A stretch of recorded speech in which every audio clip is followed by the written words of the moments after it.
Bonjour à tous, dans cette vidéo nous allons présenter la leçon de 5e, manipulation de fractions. Pour commencer, quelques rappels.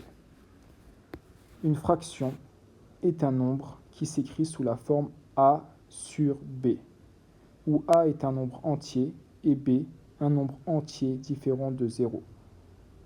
Donc, il y a différentes façons d'expliquer pourquoi le nombre B doit être différent de 0. Une des façons la plus simples pour retenir, c'est qu'on ne peut pas partager quelque chose en 0 fois.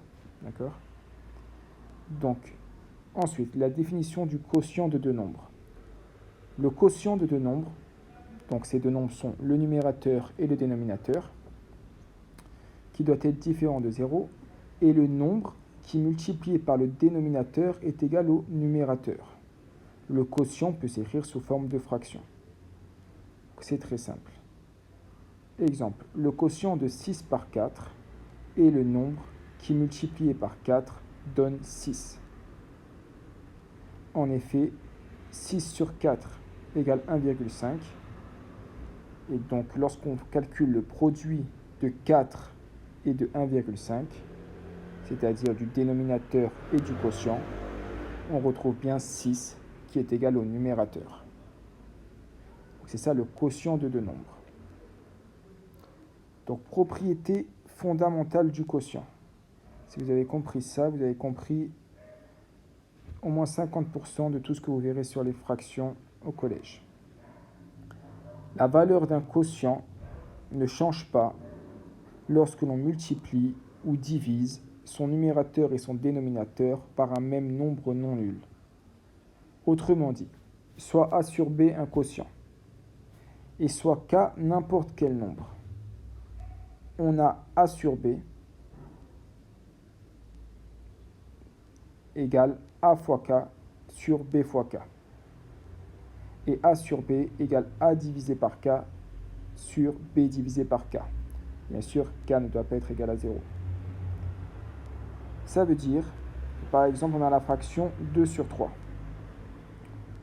On peut lui trouver une fraction égale en multipliant 2 et 3 par n'importe quel nombre non nul. Par exemple, en multipliant par 7. Donc, la fraction 2 tiers, le quotient 2 tiers, devient égal à 2 fois 7 sur 3 fois 7, ce qui nous fait 14 sur 21. Ça veut dire que, imaginons, nous avons un gâteau, on prend souvent cet exemple, mais les fractions, ça sert à exprimer beaucoup plus de choses que des gâteaux, mais au moins ça donne une image. On a un gâteau, on le partage en 3 parts, on en prend 2. C'est la même chose que si ce gâteau, on ne le coupait pas en 3 parts, mais en 21 parts, et qu'on en prenait 14. On en prendrait la même quantité, d'accord ? On prendrait 7 fois plus de parts, mais de parts qui sont 7 fois plus petites. D'accord ? Donc c'est exactement ça le principe. Et pour l'exemple d'après, c'est la même chose. Donc 2 sur 3, au lieu de multiplier par 7, on peut multiplier par 10 en haut et en bas, qui est égal à 20 sur 30. Prendre 2 parts d'un gâteau coupé en 3, c'est la même chose que prendre 20 parts de ce gâteau coupé en 30.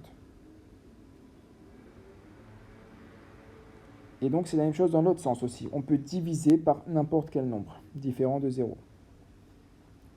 15 sur 25, c'est égal à 15 divisé par 5 sur 25 divisé par 5.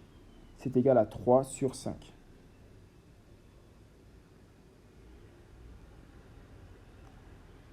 D'accord ? Par exemple, si on prend 15 parts d'un gâteau coupé en 25 parts, c'est la même chose que prendre 3 parts de ce gâteau coupé en 5. Sauf qu'on aura des parts 5 fois plus grandes, donc forcément, on aura 5 fois moins de parts.